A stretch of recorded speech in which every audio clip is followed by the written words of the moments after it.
बुंदेलखंड में खूब गाया गया।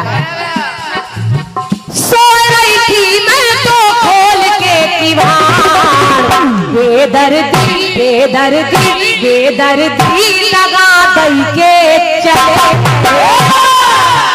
बेदर्दी लगा दई के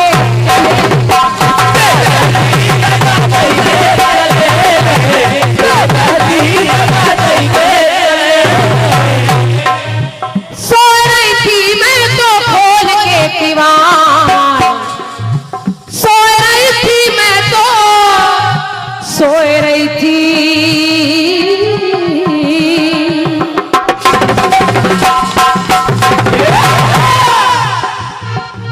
सो रही थी मैं तो खोल के किवाड़, बेदर्दी बेदर्दी बेदर्दी लगा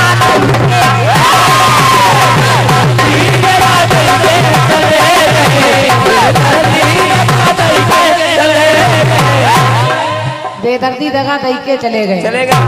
क्योंकि हर किसी की याद में हिचकियां नहीं आती, हर किसी की याद में हिचकियां नहीं आती, गिरे हुए फूलों पे तितलियां नहीं आती, और आजकल की राधा को ऊधों की नहीं जरूरत, आजकल की राधा को ऊधों की नहीं जरूरत, क्योंकि मोबाइल के युग में अब चिट्ठियां नहीं आती।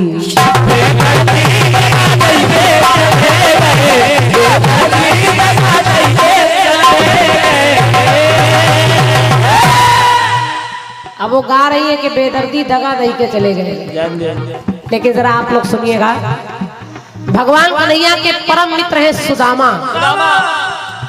एक दिन सुदामा बैठे हैं, सुशीला रोने लगी, सुदामा की पत्नी सुशीला कहने लगी कि हे स्वामी, आप रातों दिन कहा करते हैं कि कन्हैया आपके परम मित्र हैं, अरे वो इतने पैसे वाले हैं, वो तो भगवान हैं, अगर वो आपके सच्चे मित्र हैं तो आप उनके पास जाकर थोड़ा रुपया पैसा क्यों नहीं ले लेते? मित्र का मतलब होता है, दोस्ती का मतलब होता है एक दूसरे के काम आए। आप जाइए, मेरे बच्चे भूख से मर रहे हैं, आप कुछ ले आइए। सुदामा जी ने कहा, सुशीला, मित्र के घर में खाली हाथ नहीं जाना चाहिए, मेरे पास उसको देने के लिए कुछ भी नहीं है, और मैं कन्हैया से कैसे मांगूंगा। और हमारी माताएं बहनें जानती कि सुशीला ने, यानी सुदामा की पत्नी सुशीला ने पड़ोस से जाकर थोड़े से चावल की टूटन एक कपड़े में बांधी और सुदामा जी को दे दी। कहा, स्वामी यही कन्हैया को दे देना।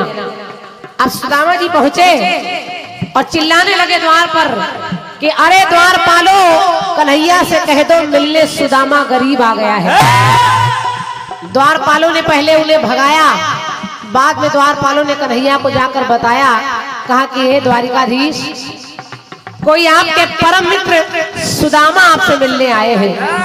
जब इतना सुना तो कन्हैया नंगे पैर दौड़े दौड़े आए और अपने मित्र को कलेजे से लगा लिया और सुदामा को अंदर ले जाकर उस सिंहासन पर बिठाया जिस पर स्वयं बैठते हैं। केवल बिठाया ही नहीं, पानी पर आपको हाथ छुओ नहीं, नैनन के जल से पग धोए, पैर धोने लगे आंखों से, आंसू से। और जब धोने लगे तो पीछे रुक्मणी खड़ी है।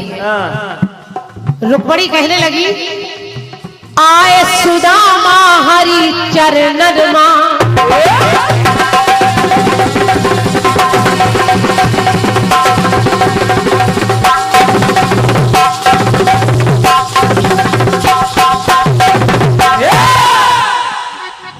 आए सुदामा हरि चरणन मां, लेकिन बैठ गए खुद हरि चरणन मां। आए तो सुदामा है, लेकिन सुदामा के चरणों में कन्हैया बैठे हैं। और केवल बैठे नहीं, सुदामा चावल की पोटली छुपा रहे इतने बड़े महल में। तो सुशीला ने जो चावल दिए थे वही चावल छीन कर जब कन्हैया ने खाने शुरू किए तो एक मुट्ठी चावल की कनकी खाई, एक लोक दान में दे दिया, दूसरी मुट्ठी खाई, 2 लोक दान में ले दिया, और तीसरी खाने चले कन्हैया तो रुक्मणी ने उनका हाथ पकड़ लिया। अब सुदामा तो जाने लगे, चावल देकर मिली भगत करके चलने लगे। तो रुक्मणी सोच रही है, और मणिराम भैया फिल्मी गीत करा बेदर्दी दगा दई के चले गए, लेकिन मेरे गीत में केवल दई के नहीं चले गए, का दई के चले गए और का लई के चले गए।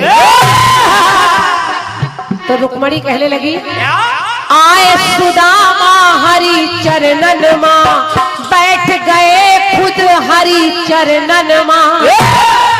रुक्मणी करती है मन मां विचार, रुक्मणी करती है मन मां विचार, कि सुदामा दुई मुट्ठी चावल दई के चले गए, दुई मुट्ठी चावल दई के चले गए, दुई लोग का सुख लई के चले गए।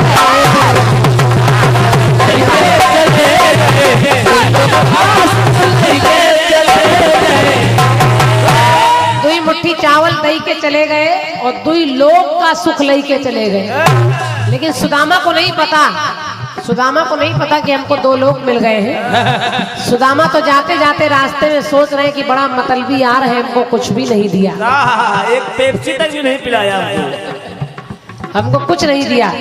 लेकिन जब सुदामा जी अपने घर पहुंचे तो वहां देखा टूटे फूटे महल की जगह, टूटे फूटी झोपड़ी की जगह महल बन गया है। वो जो बुढ़िया सुशीला है वो गुड़िया जैसी लग रही है। तो सुदामा कहने लगे, मैं समझ गया, चुपके से आ गए हैं मदन मुराद, चुपके से आ गए हैं मदन मुराद, सुख की गठरिया दई के चले गए, सुख की गठरिया दई के चले गए, दुख की गठरिया लई के चले गए।